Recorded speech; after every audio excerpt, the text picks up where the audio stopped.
Irmãos, nós vamos abrir a palavra de Deus no livro de Gênesis, capítulo 9. Livro de Gênesis, capítulo 9.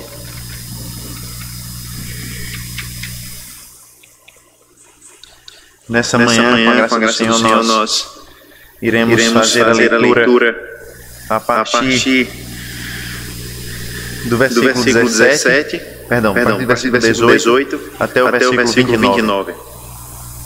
Gênesis capítulo 9. Nós iremos fazer a leitura e também será o texto da nossa meditação nessa manhã, a partir do versículo 18 ao versículo 29.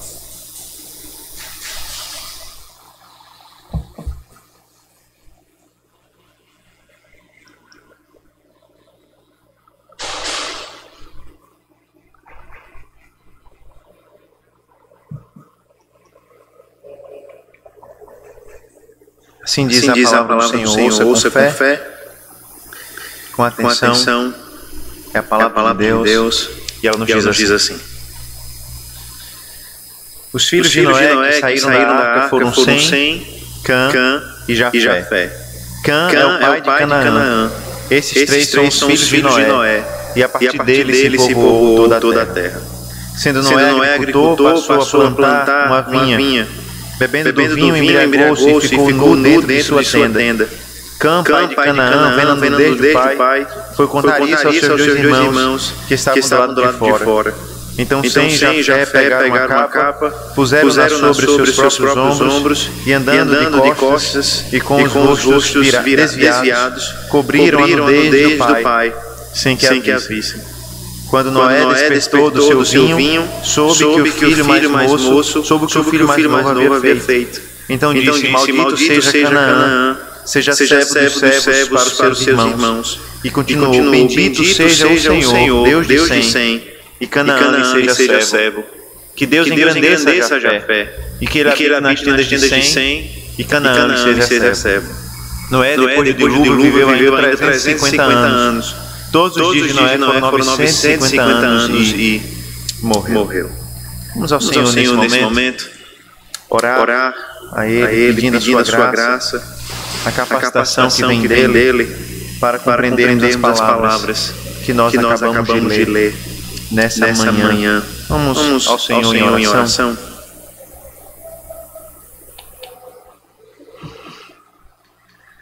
Senhor nosso Deus, nós lemos a Tua palavra mais uma vez nessa manhã. E lemos, ó Pai, agora com a intenção de ouvi-la sendo pregada aos nossos corações. Pedimos, ó Deus, que pela Tua graça e bondade, a Tua palavra possa encontrar morada em nossos corações. Que a Tua palavra possa ser lida, explicada e aplicada a nós. Para a honra e glória do Teu santo nome, nós oramos em nome de Cristo.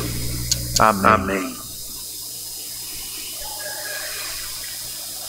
Certamente, irmãos, nós sabemos que em nossa cultura, em nossos dias, e acho que já de muito tempo, a embriaguez é motivo de piada, é motivo de chacota, né? Quem não se lembra, por exemplo, daquele personagem João Canabrava, personagem Tom Cavalcante, tão conhecido personagem da escola do professor Raimundo e de outros locais também, onde ele faz um personagem bêbado, embriagado, e aquele personagem com seus três jeitos de embriaguez se torna motivo de piada, enfim, e é um personagem humorístico daquele humorista. Mas quem já lidou com a embriaguez, ou quem conhece alguém, ou quem mesmo já viveu isso na sua vida, sabe que logo depois do senso de humor que a embriaguez pode trazer, vem também o sentimento de pena e também o sofrimento. A verdade é que a embriaguez, como um pecado, traz consequências terríveis para a vida daqueles que o praticam. E seja homem, mulher, jovem ou mais velho, aqueles que experimentam esse pecado sofrem diretamente as suas consequências. Hoje nós veremos um homem de Deus sofrendo as consequências desse pecado. Nós veremos um homem de Deus pecando, caindo na embriaguez, sofrendo as consequências desse pecado. E a partir desse pecado de Noé, a partir da queda desse homem de Deus, nós certamente aprenderemos que nós somos pecadores e que nós precisamos urgentemente da graça do Senhor. Nós estamos, irmãos, diante de um mundo depois do dilúvio, um mundo pós-dilúvio. E nós devemos lembrar que nos trouxe até aqui, não é? Nós primeiro vimos que nos dias de Noé a maldade da humanidade chegou ao seu ápice. Nós vimos como a humanidade cresceu em perversidade a partir de casamentos impuros, a partir de morte, a partir de imoralidades. Nós vimos como esse ápice foi de tal nível que Deus anunciou a vinda de juízo sobre a terra. Deus anunciou que destruiria o homem, Deus destruiria a sua própria criação por causa do pecado do homem. E nesse contexto nós vimos que na mesma promessa de destruição havia também a promessa de preservação. Deus anunciou preservar a família de Noé, os seus filhos e as esposas dos seus filhos. E nós vimos então que quando Deus anuncia o juízo por causa do pecado, Ele também anuncia a salvação através da arca. Não só para Noé e sua família, mas para todos aqueles que creem na promessa do Redentor em Gênesis 3. Afinal de contas, é porque a humanidade continua que a redenção pode seguir o seu curso, ela pode continuar. A chegada do dilúvio então traz o juízo que foi prometido por Deus. As águas inundam a terra, trazem destruição sobre a criação. E nesse contexto, mais uma vez, nós vemos Deus salvando o seu povo. Noé faz então os preparativos devidos, ele prepara a arca, ele faz os animais entrarem dentro da arca, ele faz com que a sua família entre dentro da arca. E o texto nos diz então que as águas subiram, destruíram, mas a arca flutuou sobre as águas. E através das águas, Noé, sua família e aqueles animais foram preservados. Ao sair da arca, então, Noé ouve as palavras da aliança de Deus. Ao sair da arca, então, Noé presta sacrifícios a Deus. E então ele mais uma vez ouve a aliança do Senhor sendo renovada com ele. Deus prometendo que não só a humanidade continuaria o seu curso natural, mas o mundo não seria destruído mais uma vez a partir das águas. Pelo contrário, Deus preservaria o seu mundo até aquele dia onde ele traria o juízo final, a condenação e a salvação para os homens segundo as suas obras. Diante dessa situação, então, nós vemos que Noé e os seus filhos vão agora povoar a terra. Agora Deus ordena que eles cresçam, que eles multipliquem, que eles se espalhem pela terra. E agora nós temos um novo mundo com um novo homem, com uma nova família pronta para crescer e dar frutos nele. Contudo, nesse novo mundo, nem tudo são flores. O que nós começamos a perceber na segunda parte do capítulo 9 é que a estrutura do mundo continua muito semelhante àquela que foi gerada depois da queda do pecado de Adão e Eva. Duas sementes ainda continuam existindo. A semente da mulher, aqueles que servem a Deus, que amam o Senhor, e uma outra semente, muito mais parecida com a serpente, que segue os seus caminhos, que segue os seus hábitos. Nós veremos então que depois do dilúvio, o pecado ainda continua fazendo parte da história do homem, inclusive fazendo parte da história do povo de Deus. Nós veremos, irmãos, que mais uma vez o homem cai, mas o Senhor, com a sua graça, permanece firme na sua aliança, por meio da bênção da maldição. Em resumo, nós veremos isso nessa manhã. Nós veremos que mais uma vez o homem cai, mas o Senhor mantém a sua aliança de graça e anuncia bênção e maldição. Nós veremos isso em três momentos. Primeiro nós veremos que mais uma vez o homem peca, cai e revela a sua corrupção.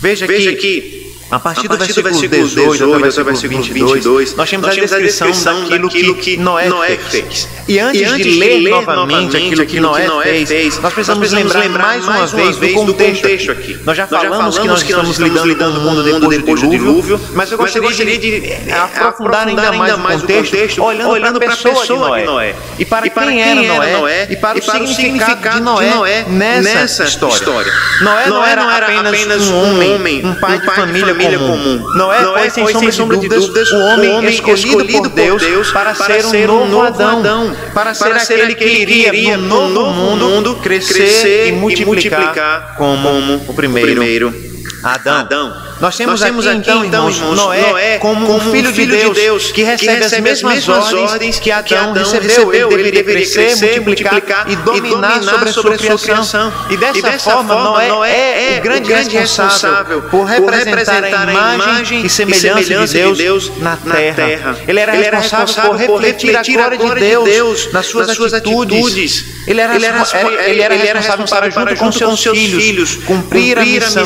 de espalhar a imagem de Deus por toda a terra e assim trazer glória e honra ao Senhor.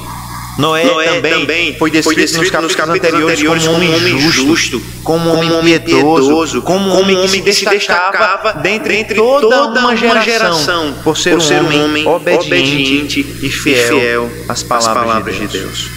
Porém, a continuação de Gênesis 9 nos mostra que a história não tomou o rumo esperado por nós. Se a história do dilúvio tivesse acabado aqui no versículo 19 do capítulo 9, nós estaríamos muito satisfeitos com a história. A história teria encontrado o seu ciclo final. Noé, então, com seus filhos iriam povoar a terra e iriam se espalhar pela terra. Versículo 18 e 19 nos diz: os filhos de Noé que saíram da arca foram Sem, Cã e Jafé.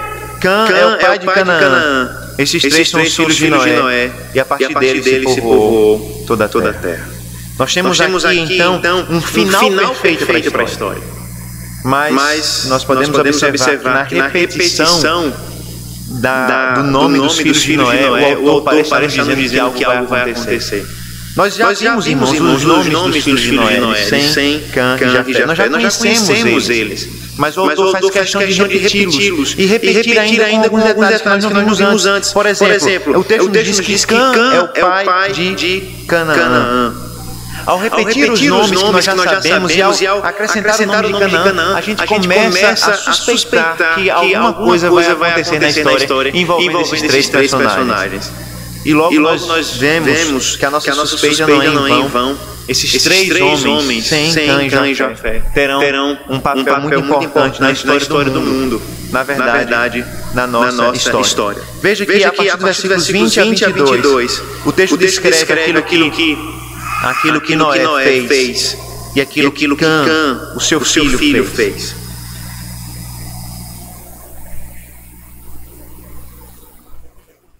Sendo Noé agricultor, passou a plantar uma vinha. Bebendo do vinho, embriagou-se e ficou nu dentro de sua tenda. Cã, pai de Canaã, vendo a nudez do pai, foi contar isso aos seus dois irmãos que estavam do lado de fora.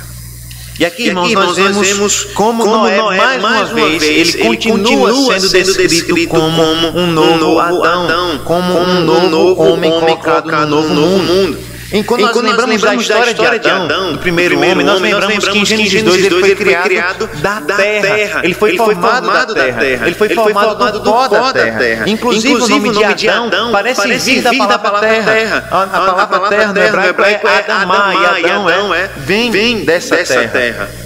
Em outras palavras, Adão era um homem que veio da terra e que deveria trabalhar na terra. Ele foi colocado no jardim para ser um agricultor, para trabalhar nessa terra. E o texto nos diz então que Noé também era um homem da terra. Também era um homem agricultor como Adão. E como um homem da terra que Adão era, Noé planta uma vinha.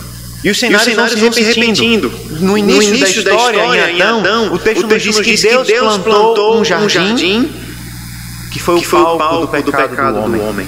Agora Noé planta uma vinha que se torna o instrumento da sua queda.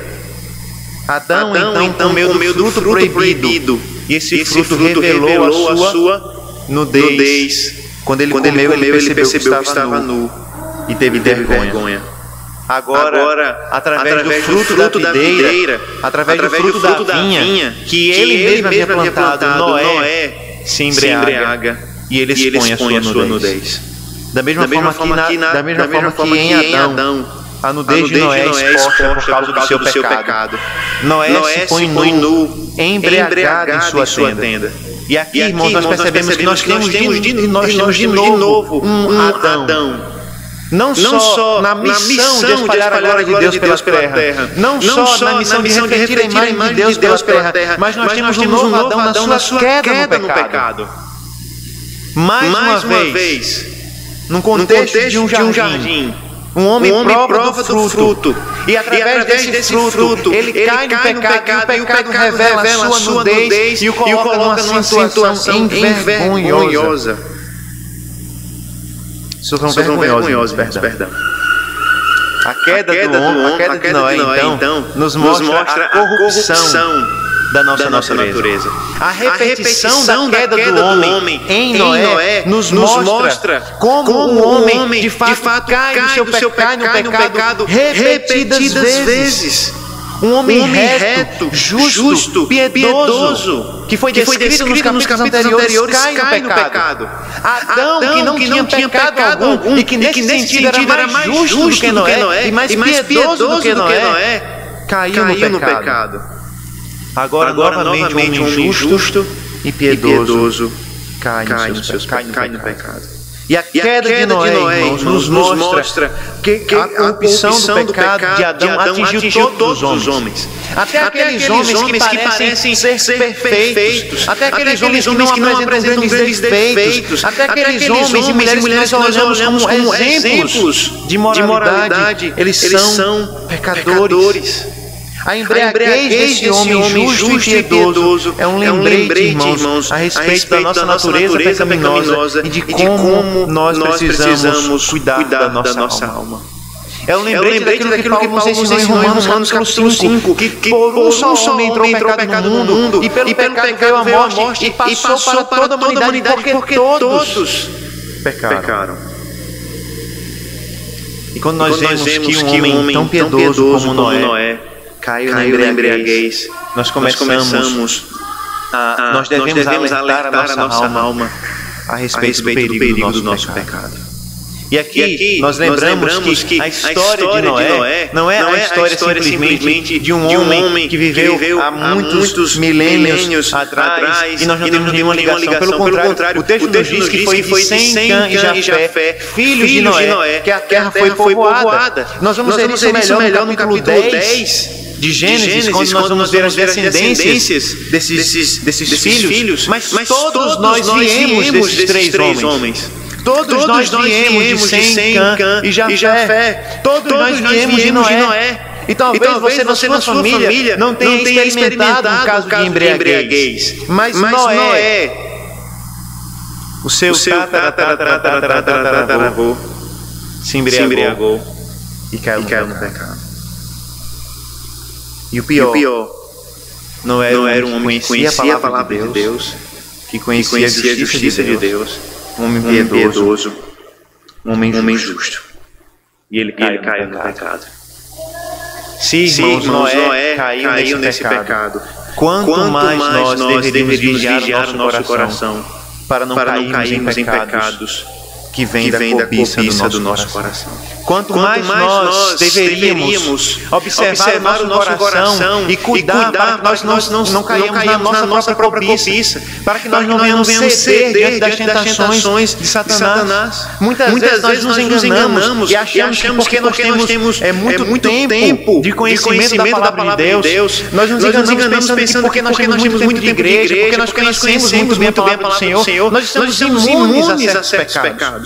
Talvez você imagine que porque você está tanto tempo na igreja, você está imune à embriaguez, você está imune a qualquer outro pecado. Mas a história de Noé nos mostra que nós não estamos imunes ao pecado. Pelo contrário, a história de Noé nos mostra que nós somos suscetíveis à queda. E se nós não guardarmos o nosso coração, se nós não protegermos nosso coração das nossas tentações, nós teremos certamente o mesmo fim que ele. Nós devemos orar como fez J.C. Ryle em 1860. E veja, essa oração certamente é muito apropriada para os dias de hoje. Veja o que ele diz. Ele pede ao Senhor a partir das seguintes palavras. Ele diz: derrame o Espírito Santo sobre mim. Não me deixe enganar sobre o estado da minha própria alma. Se ainda não estou convertido, converta-me sem demora. Crie em mim um coração novo. Mostre-me o que eu sou. Mostre-me quem tu és. Mostre-me a Cristo. Ensine-me a orar. Não me deixe morrer nos meus pecados. E se eu não tiver me convertido, dê-me graça. Guie-me, edifique-me, estabeleça-me, fortaleça-me, aperfeiçoe-me, aumente a minha fé, esperança e amor. Conceda que eu possa crescer na graça e no conhecimento do nosso Senhor Jesus Cristo. Essa oração, irmãos, deve de fato refletir a postura do nosso coração diante do conhecimento do nosso pecado. Nós devemos pedir constantemente graça ao Senhor, sustento ao Senhor para permanecermos firmes. Nós devemos orar para que o Senhor aumente a nossa fé e nos sustente na sua graça, porque senão nós caímos e pecamos.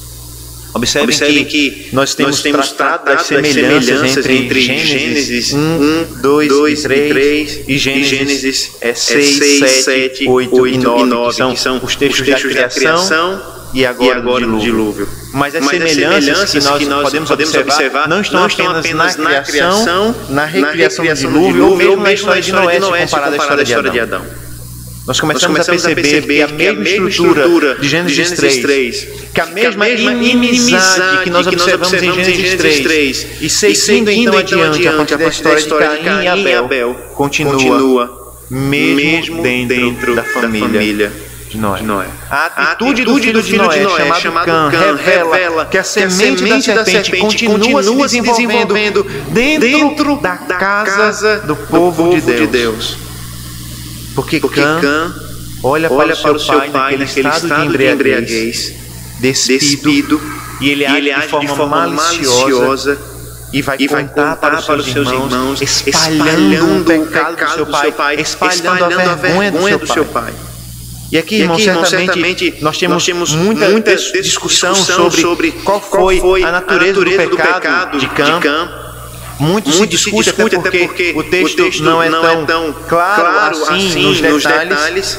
E nós temos algumas opções para esse pecado. Alguns sugerem apenas um olhar de Cã, um olhar onde ele de fato viu a nudez do seu pai, e ele, por desprezo ao seu pai, por falta de amor ao seu pai, ele foi espalhar o pecado do seu pai para os seus irmãos, desprezando o seu pai, se julgando melhor até do seu pai, talvez até pensando, esse é o grande pregador da justiça, esse é o grande Noé, esse é o grande homem de Deus que fez aliança com o Senhor. Mas alguns sugerem também que Cã teve um olhar pervertido para o seu pai. Inclusive, alguns sugerem que o pecado de Cã teria sido ligado a um desejo sexual envolvendo o seu pai. Alguns até chegam a dizer que ele abusou o seu pai. A partir de textos como Abacuque, que falam daqueles que usam a bebida para se aproveitar sexualmente de outros. Porém, o texto não mostra nenhuma indicação de que houve esse tipo de olhar, ou que houve esse tipo de relação.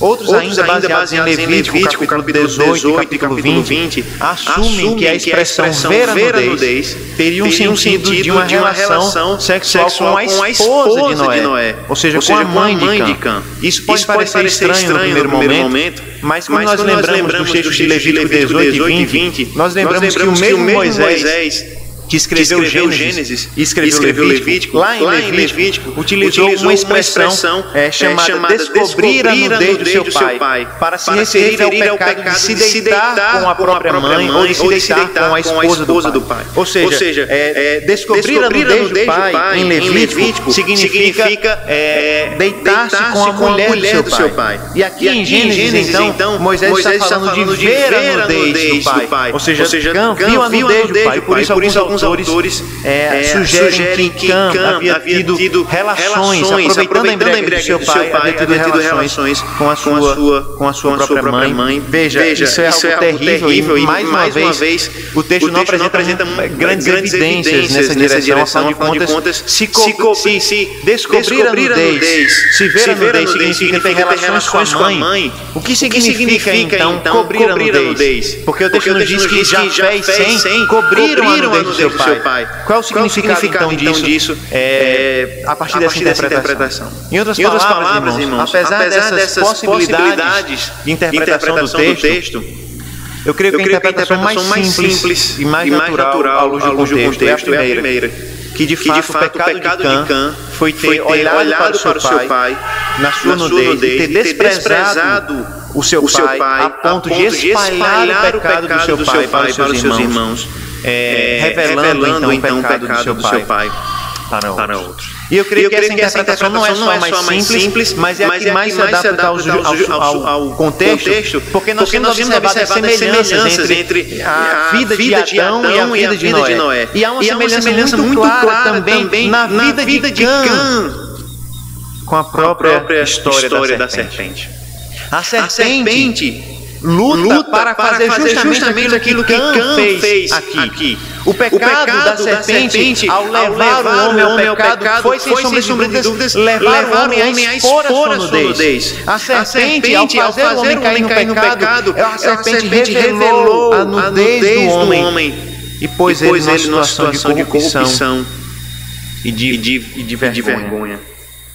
Ao fazer a mesma coisa, Cã mostra a quem ele pertence. Expor os pecados da forma como a serpente faz e da forma que Cã faz é uma obra da serpente e da sua semente. É Satanás quem tem prazer em revelar os pecados dos homens e trazer vergonha a eles. E aqui, irmãos, quando nós estamos falando de revelar o pecado, nós devemos deixar muito claro que nós não estamos falando da disciplina na igreja, porque a disciplina na igreja, ela visa a correção, a edificação do pecador. Mas aqui, a exposição de Cã e a exposição da serpente não visa edificação, não visa perdão, pelo contrário, visa a humilhação, visa a destruição do pecador. E nós devemos, irmãos, nos perguntar se nós muitas vezes não temos agido como Cã e como a própria serpente na forma como nós lidamos com os pecados. Será que quando nós ficamos sabendo das quedas, dos pecados das pessoas que nós conhecemos ou dos nossos irmãos em Cristo, será que nós somos rápidos para espalhar a fofoca? Será que nós somos rápidos para dizer aos outros que pastor fulano caiu, que irmão tal caiu? Será que nós somos rápidos para compartilhar notícias nas redes sociais a respeito da queda de uma pessoa ou de outra? Será que nós somos como Cã e como a serpente que tem prazer em revelar o pecado do outro? Será que quando nós recebemos aquele vídeo, aquele Reels engraçado de um bêbado em uma situação vexatória, ou alguém cometendo algum outro tipo de pecado, nós compartilhamos, nós divulgamos porque nós achamos engraçados. Nós podemos perceber, irmãos, que expor o pecado na busca por humilhar é uma característica da serpente, é uma característica de Cã. E isso deve, irmãos, nos lembrar como nós devemos nos portar de uma maneira diferente dessa. Nós vimos agora que o homem caiu no pecado. Mas agora, no segundo momento, nós vamos ver que mais uma vez o homem cai. Mas, mais uma vez, o Senhor é glorificado pela cobertura. Mais uma vez, o Senhor é glorificado pela provisão da cobertura. Veja que Cã agiu dessa forma, mas os seus dois outros irmãos agiram de uma maneira diferente. Veja Gênesis 9, versículo 23.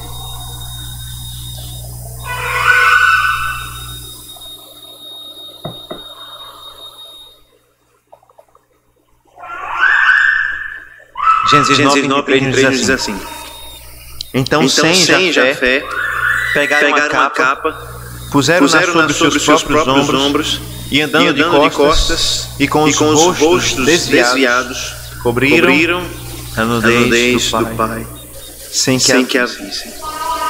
Veja que esses dois irmãos, Sem e Jafé, ao contrário do primeiro, Cã, demonstraram verdadeiro amor e apreço e respeito pelo seu pai. Eles pegaram a capa, um manto, colocaram sobre os ombros e de costas eles andaram até o seu pai, e sem olhar para o seu pai, com os rostos virados, eles cobriram o seu pai e saíram da tenda do seu pai. Ao invés de revelar a nudez, ao invés de revelar com desprezo e para humilhar o pecado do seu pai, sem Jafé mostrar um amor respeitoso por Noé. Sem Jafé de fato honraram o seu pai nesse momento. E Cã, pelo contrário, ele desonrou o seu pai. Ao agirem dessa forma, então, sem Jafé, mostram um tremendo contraste daquilo que podem ser os filhos.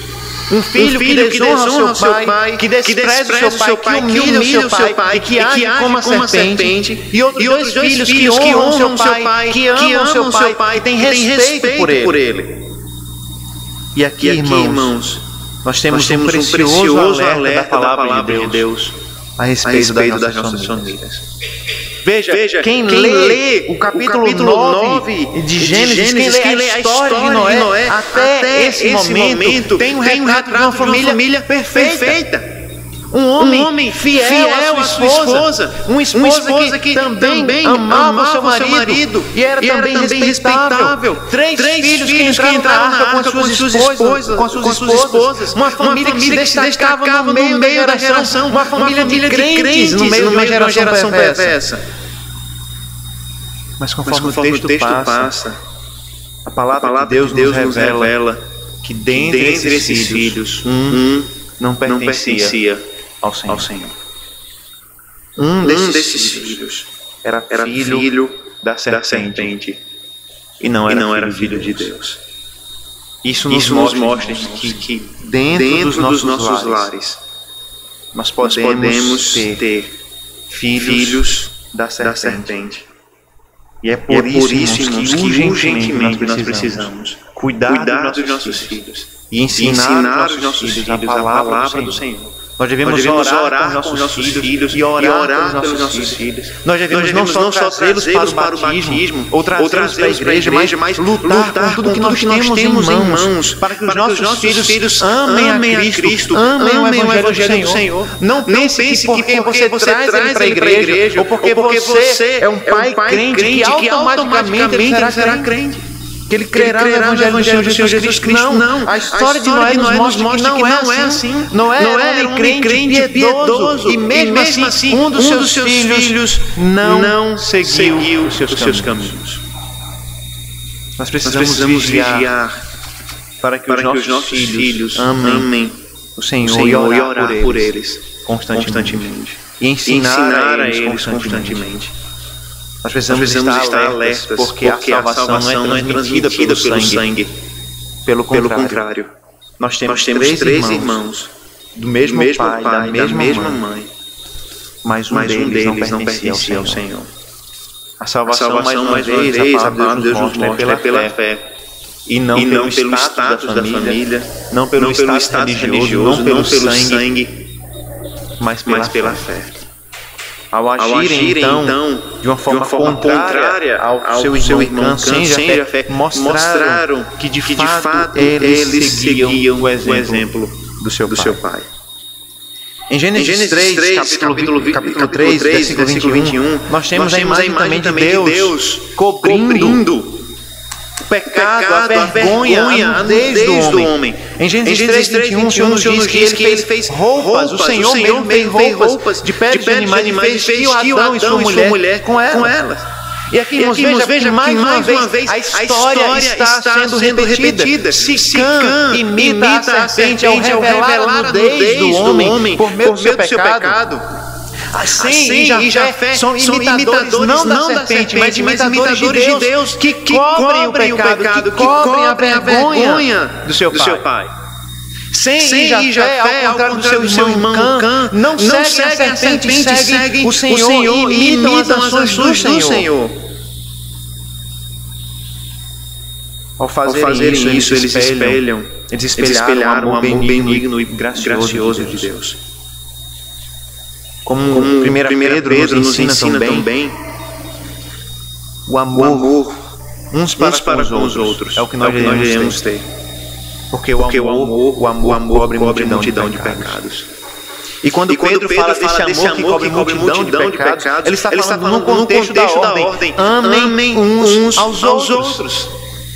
E nós devemos sinceramente nos questionar, será que quando nós lidamos com o pecado dos nossos irmãos, nós lidamos da mesma forma como Deus lida, como Sem e Jafé lidaram aqui? Será que nós encobrimos os pecados com amor? E aqui, irmãos, mais uma vez, encobrir aqui não significa fingir que não aconteceu. Encobrir aqui não significa passar a mão. Encobrir aqui não significa esconder. Encobrir significa de fato perdoar, significa tratar, significa cuidar, significa preservar o pecador. E de fato, Sem e Jafé cuidaram do seu pai no contexto do seu pecado. Será que nós somos rápidos em espalhar os pecados dos nossos irmãos? Será que nós ficamos felizes ao descobrir que alguém caiu? Será que nós temos prazer em mostrar as vergonhas dos nossos irmãos? Será que quando nós estamos lidando com o nosso pecado, nós somos sempre muito pacientes, muito compassivos, mas quando se trata do pecado do outro, nós somos rígidos e duros? Será que nós somos parecidos com Cã, que espalha o pecado do seu pai? Ou será que nós somos parecidos com Sem e Jafé, que estão dispostos a cuidar, a amar, a tratar e a perdoar os pecados? Certamente, irmãos, grande é o amor de Deus, que em Cristo cobre os nossos pecados. Nós vimos quando tratamos de Gênesis 3:21, que o amor de Deus cobre os pecados, e Ele faz isso por meio do sangue derramado. Assim como a pele do animal é de fato um símbolo do sangue do Senhor Jesus Cristo, nós vimos que o amor de Deus é o que nos cobre os pecados. Porém, o amor que nós recebemos de Deus, o amor que cobriu os nossos pecados, o amor que nos perdoou, também deve ser o amor que nós usamos para tratar o pecado dos nossos irmãos, que nós usamos para cobrir o pecado dos nossos irmãos. Deus é glorificado na provisão da cobertura. O homem cai, mas o Senhor sempre cobre os pecados dos seus servos. O Senhor sempre perdoa, trata e restaura o pecado dos seus servos. Nós veremos ainda nos versículos finais, nas bênçãos e nas maldições de Noé, que o Senhor ele mantém a sua aliança com bênção e com maldição. O Senhor mantém a sua aliança anunciando bênção e maldição. Veja que no versículo 24, então, o texto nos diz que Noé se recuperou da sua embriaguez, e quando se recuperou da embriaguez, ele ficou sabendo o que havia acontecido. E então ele chamou seus filhos e disse as seguintes palavras.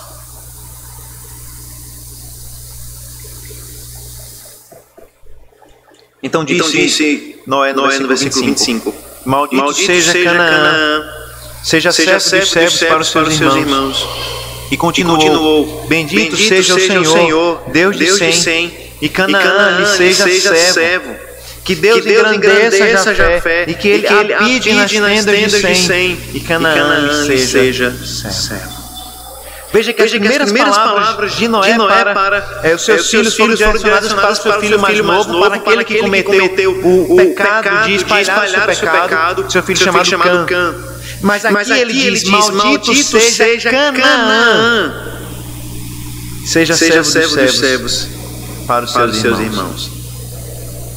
Eu me lembro que uma vez, logo quando entrei no seminário, na primeira aula, o professor estava dando aula sobre esse texto, e ele disse, e Noé amaldiçoou, Deus amaldiçoou Canaã. E eu na minha arrogância, né, de aluno do primeiro ano, disse, não foi Cã. Aí ele disse, não, foi Canaã. Aí eu disse, não, mas foi Cã que pecou. Aí ele olhou pra mim, você tá com a Bíblia na mão? Eu tô com a Bíblia lendo, você tá falando sem saber, não é? E eu me lembro que eu olhei assim, e constrangido, né, me calei. Porque a minha leitura foi errada, porque eu fui arrogante e desconheci o texto, mas é a leitura natural do texto, não é? A leitura natural do texto é você imaginar que Noé amaldiçoou Cã e não Canaã. Mas o texto nos conta que Noé amaldiçoou Canaã, o filho de Cã, ou seja, o seu neto. E aqui muito se questiona por que disso. Se Cã foi quem pecou, por que Canaã é quem foi amaldiçoado? Nós podemos então dar algumas razões para isso. Primeiro, fica evidente que as palavras de Noé servem como oração e como profecias a respeito daquilo que vai acontecer com a descendência dos seus 3 filhos. Ele vai falar da descendência de Sem, da descendência de Jafé e também da descendência de Cã. E por isso, provavelmente, ele também cita Canaã. Assim não é estranho pensar que ele fala de Canaã, quando ele está falando da descendência dos seus filhos.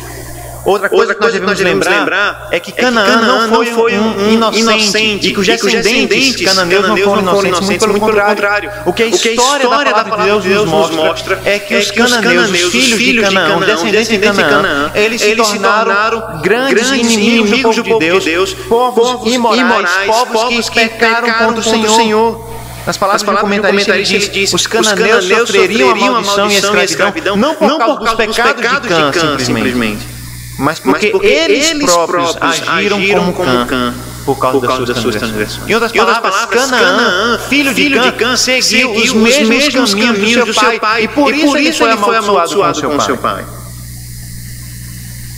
Em terceiro, nós devemos lembrar que Deus está anunciando a maldição sobre uma descendência perversa, ou seja, sobre a semente da serpente.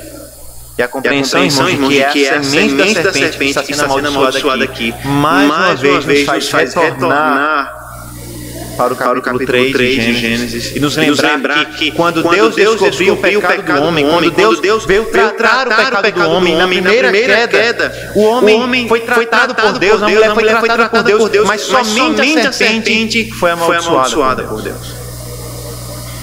Depois disso, no capítulo 4, um homem foi amaldiçoado por Deus. E esse homem foi Caim. E nós vimos que esse homem chamado Caim era filho do maligno, era descendente da serpente. E agora mais uma vez, um outro personagem é amaldiçoado por Deus. Isso não é por acaso. Nós vimos Cã seguiu o mesmo exemplo da serpente. E a consequência é a maldição. Em outras palavras, Deus está nos ensinando claramente aqueles que seguem o caminho de Satanás, aqueles que seguem o caminho da serpente, aqueles que têm prazer no pecado, aqueles que têm prazer em revelar o pecado, aqueles que são inimigos de Deus, estão debaixo da sua maldição.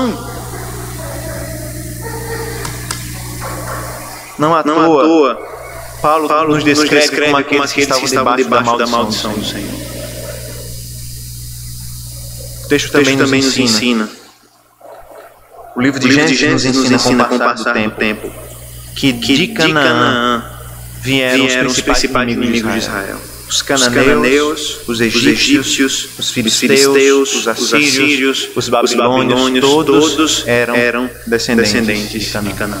E quando nós lembramos que Gênesis foi escrito para o povo que queria entrar na terra prometida, nós entendemos que Noé está fazendo algo muito importante. Noé está dizendo, os povos que vocês vão morar, os povos que vocês vão entrar na terra que eles moram, dizendo, não são povos inocentes. Esses povos vêm pecando contra Deus desde os dias de Noé. E por isso vocês não podem se contaminar com eles. Vocês não podem casar com a filha deles. Vocês não podem viver com eles. Porque senão vocês vão se tornar iguais a eles. Ou seja, Deus está avisando o povo dele, a partir da história de Noé, que aqueles povos que eles iriam ter que lidar constantemente eram filhos do maligno. E o texto nos diz que esses povos, que Canaã seria servo dos seus irmãos. E essa servidão não deve ser entendida em termos espirituais. É lógico, nós vemos como Israel entra na terra prometida e expulsa os cananeus, mas, sem sombra de dúvidas, ao longo das escrituras nós percebemos que essa escravidão é espiritual em essência. Revela então que os povos que descendem de Canaã viveriam como escravos espirituais. Noé então bendiz Deus de Sem, quando ele diz versículo 26, bendito seja o Senhor, Deus de Sem, e Canaã lhe seja servo.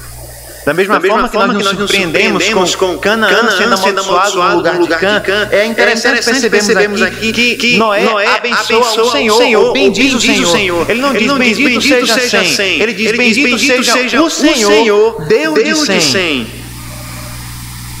E aqui nós vemos algo que Bruce Waltker nos diz, né? Sem é identificado por seu relacionamento com Deus. E o Senhor é identificado por ser Deus de Sem.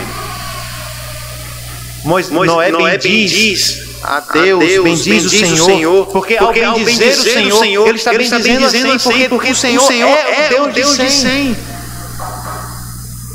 E o Senhor então recebe o louvor e a glória por aquilo que Sem fez. Quando Sem cobre os pecados do seu pai, quando Sem cobre no dele do seu pai, Deus é glorificado, o nome de Deus é bendito. E é por isso que Noé diz, bendito seja o Senhor, Deus de Sem. Ainda no versículo 27, o Senhor abençoa o seu terceiro filho Jafé. Ele diz assim, Deus engrandeça Jafé, e que ele habite nas tendas de Sem.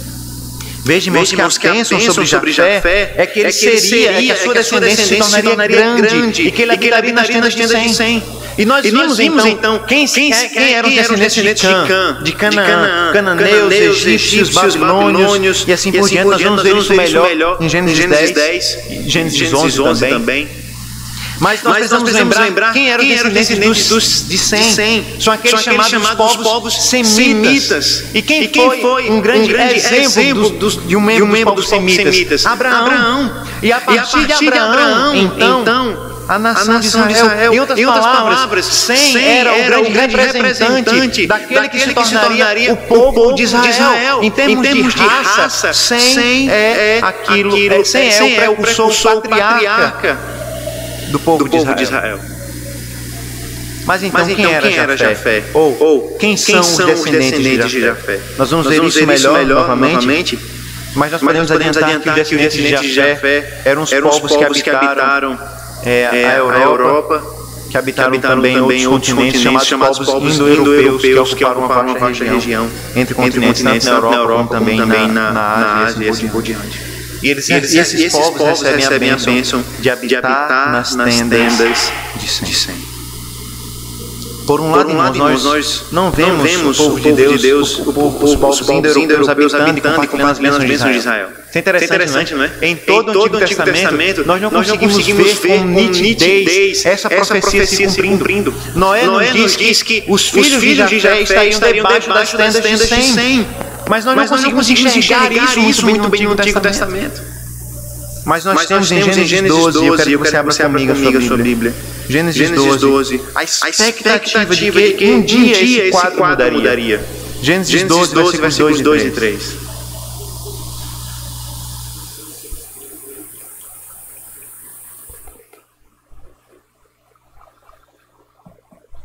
Deus abençoando o semita Abraão. E Deus diz assim: farei de você, Gênesis 12, perdão, 12, versículos 2 e 3. Deus abençoando o semita Abraão. Farei de você uma grande nação, e abençoarei e engrandecerei o seu nome. Seja você uma bênção. Abençoarei os que o abençoarem, e amaldiçoarei aquele que o amaldiçoar. Em você serão benditas todas as famílias da terra. Se nós não conseguimos enxergar com nitidez, irmãos, os filhos de Jafé habitando e recebendo as bênçãos do povo de Sem. Se no Antigo Testamento nós temos três povos separados, nós temos o povo de Israel recebendo as bênçãos de Deus, nós temos os jafetitas não recebendo essas bênçãos diretamente, e nós temos os cananeus vivendo longe do Senhor. Nós podemos olhar para o Novo Testamento, olhar para as bênçãos de Abraão se cumprindo no Novo Testamento e perceber que aquilo que Deus anunciou a partir das profecias de Noé se cumpriu. Abra sua Bíblia em Gálatas, capítulo 3, versículos 26 a 29. Gálatas 3, 26 a 29.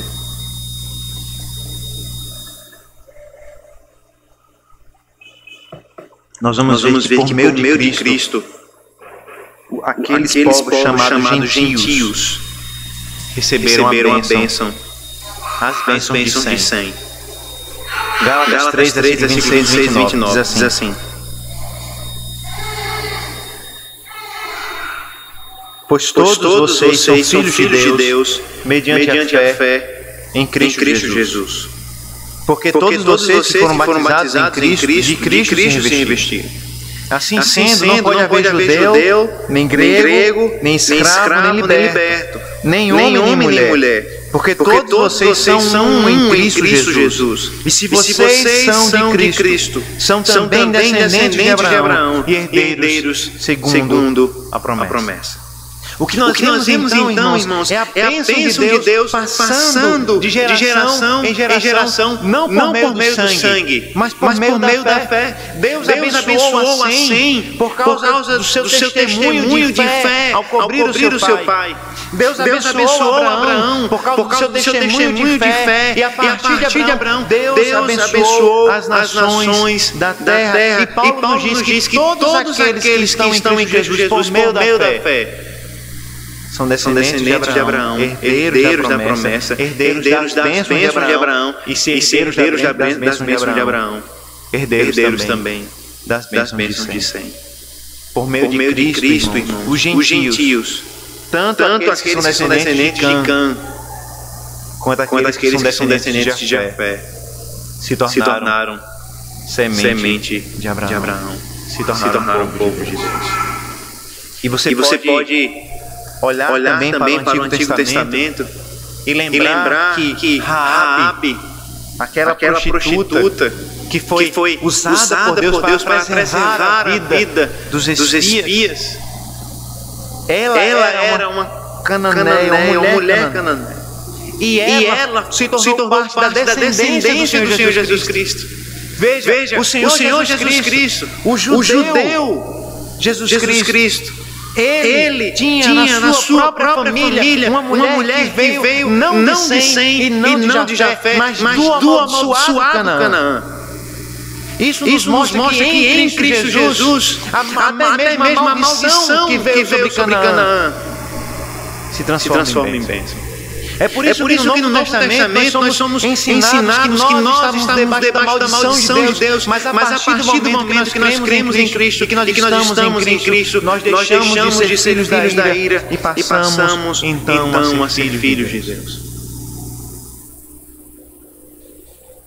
No Novo Testamento, então, nós vemos também a história do Senhor Jesus Cristo, quando ele encontra com aquela mulher cananeia que pede pela vida, pede por milagre de Jesus.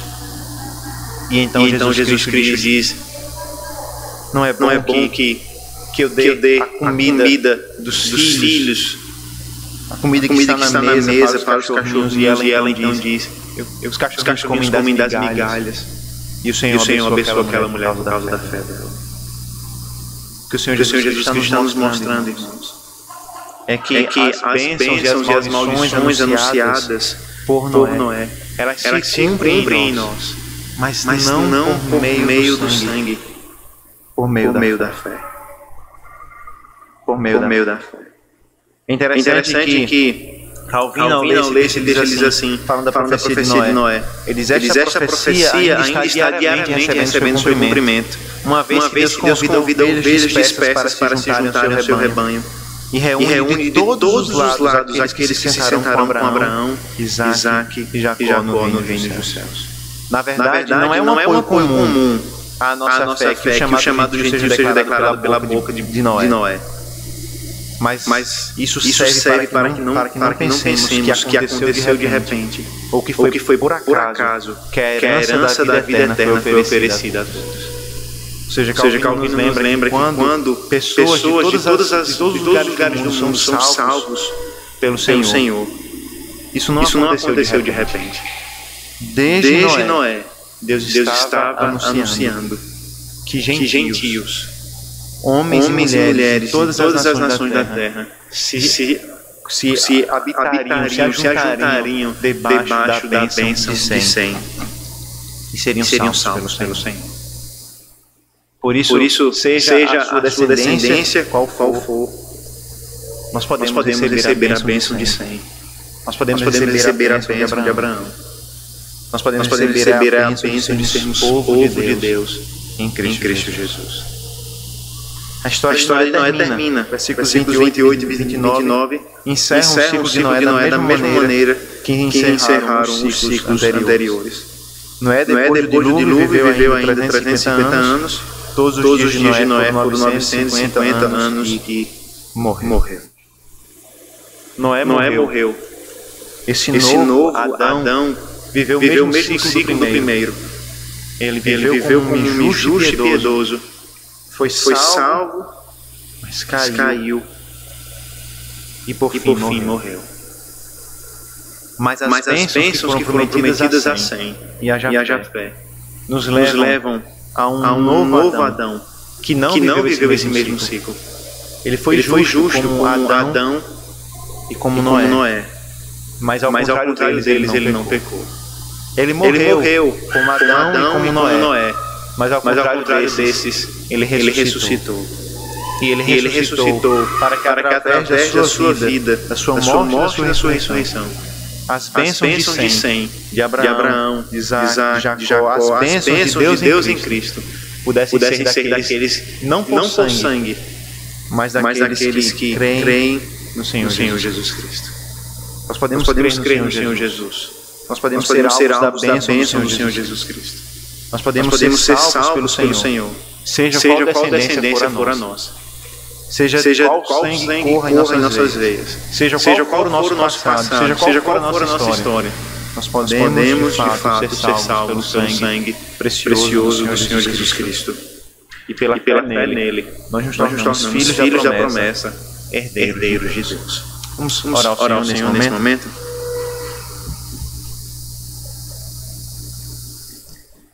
Senhor, nós te louvamos, Pai, te rendemos graças, porque nós vemos mais uma vez a história do homem caindo no pecado. Mas também mais uma vez nós vemos o Senhor provendo cobertura, provendo restauração e trazendo bênção sobre o teu povo, anunciando promessas maravilhosas que se desenvolveriam e chegariam até nós.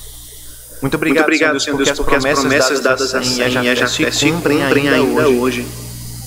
Não para o povo de um tipo determinado de sangue, mas para todos aqueles que creem no Senhor Jesus Cristo, o perfeito homem, o perfeito Adão. Nos dá fé nesse Salvador, para que seja qual for os nossos pecados, seja qual for a nossa descendência, o sangue correr nas nossas veias, nós sejamos salvos pelo Senhor. Essa é a nossa oração para o Senhor que nós fazemos em nome do Senhor Jesus Cristo. Amém.